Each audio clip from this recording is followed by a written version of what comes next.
భీమవరంకు డిస్కౌంట్ల పండుగ తెచ్చింది కేకే స్టోర్స్. ధరల్లో చౌక. కేకే స్టోర్స్, పీపీ రోడ్, భీమవరం. ఒక్క క్షిపణి భారత భూమిని తాకలేదు. పాకిస్తాన్ విరుచుకుపడేటువంటి ప్రయత్నం చేయడం, జమ్మూ కాశ్మీర్లో ఉన్నటువంటి కీలక ప్రదేశాలని టార్గెట్ చేయడం, వరుస పెట్టి 30 క్షిపణుల వరకు క్షిపణుల వర్షం కురిపించేటువంటి ప్రయత్నం చేస్తే అయినా కానీ ఒక్కటి కూడా భారత గడ్డని తాకలేదు. మరోవైపు జైసల్మీర్ లాంటి ప్రాంతాలు కానీ, జోధ్పూర్ లాంటి ప్రదేశాల్లో కానీ గుళ్ల వర్షం కురిపించేటువంటి ప్రయత్నం జరిగింది. గుళ్ల వర్షంతో పాటు క్షిపణుల్ని ప్రయోగించడం ద్వారా భారత సైన్యంలో నైతిక స్థైర్యాన్ని దెబ్బతీసేటువంటి ఎత్తుగడ వేసింది. కానీ ఒక్క క్షిపణి కూడా అక్కడ కూడా నేలని తాకని పరిస్థితి ఉంది. ప్రతి క్షిపణిని అడ్డుకున్నటువంటి సుదర్శన చక్రం భారతదేశం దగ్గర ఏముంది? అంత పెద్ద వ్యవస్థతో ఏ విధంగా అన్ని క్షిపణుల్ని అడ్డుకోగలిగింది? ఆ వ్యవస్థ ఏంటి? కొత్తగా తీసుకొచ్చినటువంటి వ్యవస్థలు ఏమైనా ఉన్నాయా? ఎందుకంటే యుద్ధ సన్నద్ధత విషయంలో కాశ్మీర్లో పహల్గాంలో ఇన్సిడెంట్ జరిగిన తర్వాత నుంచి భారత ప్రభుత్వం అనేక జాగ్రత్తలు తీసుకోవడం మొదలుపెట్టింది. వాటిలో భాగంగానే రక్షణ వ్యవస్థలను యాక్టివేట్ చేయడం అనేటువంటి ప్రక్రియ పైన ఫోకస్ పెట్టింది. అందులో కీలకమైనటువంటి అంశం S-400 రాడార్ సిస్టమ్. ఇది చాలా కీలకమైనటువంటి అంశం భారతదేశానికి సంబంధించి. ఇది సుదర్శన చక్రం అంటున్నారు. నిజానికి చెప్పాలంటే సుదర్శన చక్రం లాగే ఈరోజు జరిగినటువంటి దాడులు అన్నిటిని కూడా తిప్పికొట్టడంలో ఒక సక్సెస్ఫుల్ వెపన్గా నిలబడింది S-400. అసలు ఏంటి S-400?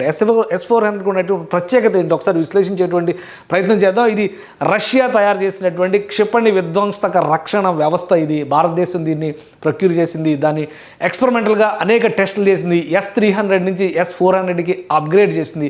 ఎప్పుడైతే పహల్గాం ఇన్సిడెంట్ జరిగిందో భారతదేశం మిసైల్ స్ట్రైక్స్ చేయాలి, ఆపరేషన్ సింధూర్ పేరుతో అనేటువంటి నిర్ణయం తీసుకుందో ఆ క్షణం నుంచి భారత రక్షణ వ్యవస్థ బాధ్యతని S-400 చేతిలో పెట్టింది. సో S-400కి సంబంధించినటువంటి భాగాలను మనం విడిభాగాలను మనం ఒకసారి పరిశీలించేటువంటి చూద్దాం. ఒక UHA అంటే ఒక రాడార్ బేస్డ్ వచ్చేటువంటి మిసైల్ని ట్రాక్ చేసేటువంటి ఒక వ్యవస్థగా దీన్ని రూపొందిస్తారు. ఒక క్యారియర్ వెహికల్ లాగే ఉంటుంది. దీనిలో పెద్ద ప్రత్యేకంగా అంటే ఒక దగ్గర నుంచి ఇంకో దగ్గరికి మొబిలైజ్ చేయడం క్లిష్టమైనటువంటిది లేదా ఇమ్మూవబుల్ వెపన్గా అయితే దీన్ని మనం ట్రీట్ చేయడానికి అవకాశం లేదు. ఇలాంటి వెహికల్ పైన రన్ చేస్తారు. ఇందులోనే ఒక కంట్రోల్ రూమ్ ఉంటుంది. ట్రాకింగ్ అంతా, కోడింగ్ అంతా కూడా రాడార్ సిగ్నల్స్ ఆధారంగా జరుగుతుంది. ప్రత్యర్థి విసిరినటువంటి క్షిపణిని ట్రాక్ చేయడం, వాటిని కొట్టడం అనేది దీని పనిగా ఉంటుంది. మొత్తంగా ఈ వ్యవస్థకు సంబంధించినటువంటి స్వరూపాన్ని చూస్తే ఇది మోస్ట్ సక్సెస్ఫుల్ వెపన్గా ఉంది. రష్యా డెవలప్ చేసినటువంటి వ్యవస్థ ఇది. గతంలో అంటే 20 సంవత్సరాల క్రితమే రష్యా దీనిపైన అనేక రకాల ప్రయోగాలు చేసింది. దానికి సంబంధించినటువంటి వివరాలు కూడా మీకు నెట్లో క్లియర్గా కనిపిస్తే S-400 క్షిపణి రక్షణ వ్యవస్థగా దీన్ని చెప్తారు.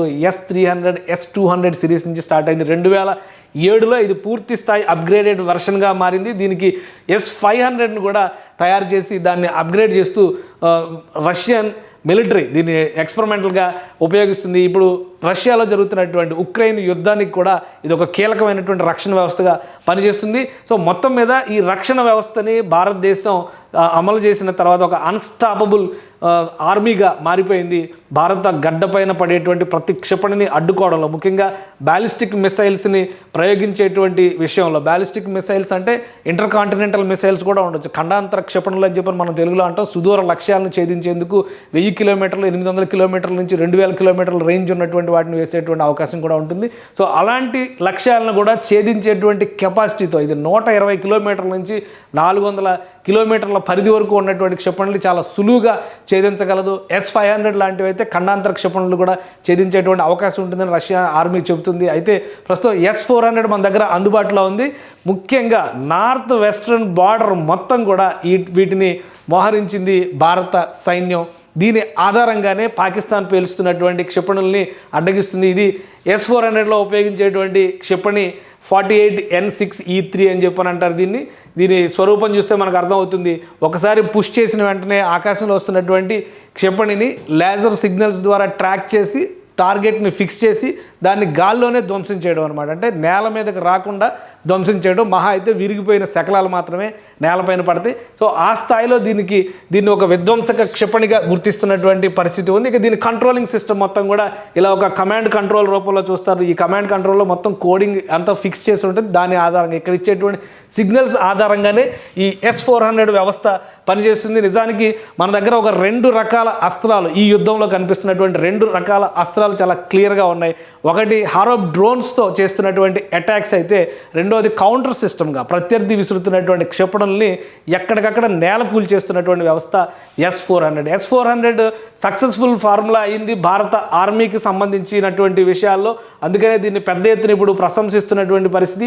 జమ్మూ కాశ్మీర్లో ఎట్టి పరిస్థితుల్లో మొదటి కవ్వింపు చర్య పాకిస్తాన్ జమ్మూ కాశ్మీర్లోనే చేస్తుంది కాబట్టి S-400ని అక్కడే ముందుగా మోహరించింది భారత సైన్యం. అక్కడ సక్సెస్ఫుల్ ప్రయోగాలను కూడా చేసింది. ఆ తర్వాత నుంచి ధీమాతోనే ఆపరేషన్ సింధూర్ వైపు వెళ్ళింది. అలానే ఇదే రక్షణ వ్యవస్థల్ని జైసాల్మీర్ దగ్గర కానీ, అంటే రాజస్థాన్ బార్డర్లో కానీ, అటు గుజరాత్ బార్డర్లో కానీ, ఇటువైపు పంజాబ్ బార్డర్లో కూడా ఈ రక్షణ వ్యవస్థల్ని నిలిపింది. అందుకనే ఎక్కడ క్షిపణుల్ని పాకిస్తాన్ ప్రయోగించిన వాటిని నేల మీదకి రాకుండా గాలిలోనే తేల్చిపడేస్తే అక్కడికక్కడే రాలిపోయేటువంటి పరిస్థితి ఉంది. అందుకనే ఒక్క క్షిపణి కూడా భారతదేశపు గడ్డని తాకలేకపోయింది. ఇది 100% నిజం. మరోవైపు నుంచి వాళ్ళు ప్రయోగించినటువంటి F-16 విమానాలను కూడా ఒక విమానాన్ని కూల్చేసింది. పైలట్ను కూడా మన ఆర్మీ బందీగా పట్టుకున్నట్టుగా ఇంటెలిజెన్స్ వర్గాల నుంచి నివేదికలు వస్తున్నాయి. సో 2 రకాల రక్షణ వ్యవస్థల్ని ఏర్పాటు చేయడంలో భారత ఆర్మీ, ఇండియన్ మిలిటరీ వ్యవస్థలు, అలానే కేంద్ర ప్రభుత్వం సక్సెస్ అయిందని చెప్పాలి. ఒకటి క్షిపణి విధ్వంసక వ్యవస్థలు అయితే కౌంటర్ అటాక్స్ చేసేటువంటి క్రమంలో అన్మాన్డ్ డ్రోన్డ్ వెహికల్స్, అంటే UH అని చెప్పని అంటున్నారు, UAH అని చెప్పని అంటున్నారు. అంటే ఇవన్నీ కూడా అన్ఐడెంటిఫైడ్ ఎయిర్ వెహికల్స్ కింద చెప్తున్నారు. అవతల ప్రత్యర్థి గుర్తించే లోపే లక్ష్యాన్ని ఛేదించేటువంటి పరిస్థితి ఉంటుంది. ఈ రెండింటి వల్లనే ఇప్పుడు భారతదేశం ఒక విధంగా డ్రోన్స్ రూపంలో పాశుపతాస్త్రం వేస్తే, క్షిపణి రక్షక వ్యవస్థ రూపంలో ఒక సుదర్శన చక్రాన్ని అడ్డంగా పెట్టడం వల్లనే పాకిస్తాన్ చేసినటువంటి కుయుక్తులన్నింటినీ కూడా తిప్పికొట్టేటువంటి అవకాశం వచ్చింది. సుదీర్ఘమైనటువంటి సరిహద్దు రేఖ, దాదాపు 2500 కిలోమీటర్ల సుదీర్ఘ సరిహద్దు రేఖని కాపాడేటువంటి క్రమంలో భారత సైన్యం విజయవంతం కావడంలో ఈ 2 అస్త్రాలు ప్రధానమైనటువంటి అస్త్రాలు.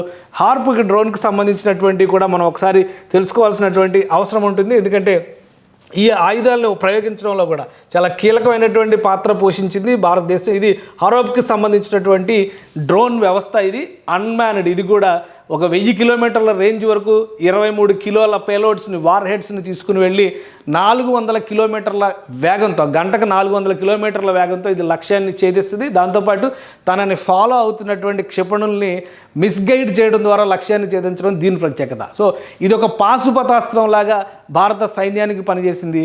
అది సుదర్శన చక్రం లాగా పనిచేసింది. ఈ రెండింటి సాయంతోనే భారతదేశం ఇప్పుడు ఒక అద్భుతమైనటువంటి విజయం ముంగిట నిలబడింది. అన్ని రకాలుగా పలాయనం తెగించి పాకిస్తాన్ హుజూర్ అనాల్సినటువంటి పరిస్థితి వచ్చింది. పాకిస్తాన్కి చెందినటువంటి రాజకీయ నాయకత్వం అంతా దేశం వదిలి పారిపోతుందనేటువంటి సమాచారం వచ్చింది. మరోవైపు నుంచి ఉన్నతాధికారులందరూ కూడా తమ విధుల నుంచి దూరంగా పారిపోతున్నారనేటువంటి సమాచారం వస్తుంది. ఉక్కిరి బిక్కిరి అయ్యే విధంగా INS విరాట్ కరాచీ పైన చేసినటువంటి భీకరమైనటువంటి పోరు, మరోవైపు యుద్ధ విమానాలతో జరిపినటువంటి గస్తీ, ఇటువైపు నుంచి చూస్తే క్షిపణి విధ్వంసక రక్షణ వ్యవస్థలతో భారతదేశం చేసినటువంటి మంత్రాంగం, మరోవైపు నుంచి జాతీయ స్థాయిలో, అంతర్జాతీయ స్థాయిలో, ప్రధానంగా జాతీయ స్థాయిలో హై అలర్ట్ని తీసుకొచ్చారు. అంతర్జాతీయ స్థాయిలో దౌత్యపరమైనటువంటి సమాలోచనలు జరపడంలో అన్ని విధాలుగా కూడా పాకిస్తాన్ని అష్టదిగ్బంధనం చేసింది. ఇక మీదట పాకిస్తాన్ గడ్డ మీద నుంచి సీమాంతర ఉగ్రవాదం అనేటువంటి మాట వినకుండా ఈ సుదర్శన చక్రాన్ని, ఆ పాశుపతాస్త్రాన్ని ప్రయోగించడంలో భారతదేశం సక్సెస్ అయిందని చెప్పని భావించవచ్చు. సుమన్ టీవీలో మీ పర్సనల్ అండ్ బిజినెస్ ప్రమోషన్స్ కోసం కింది నెంబర్కి కాంటాక్ట్ చేయండి.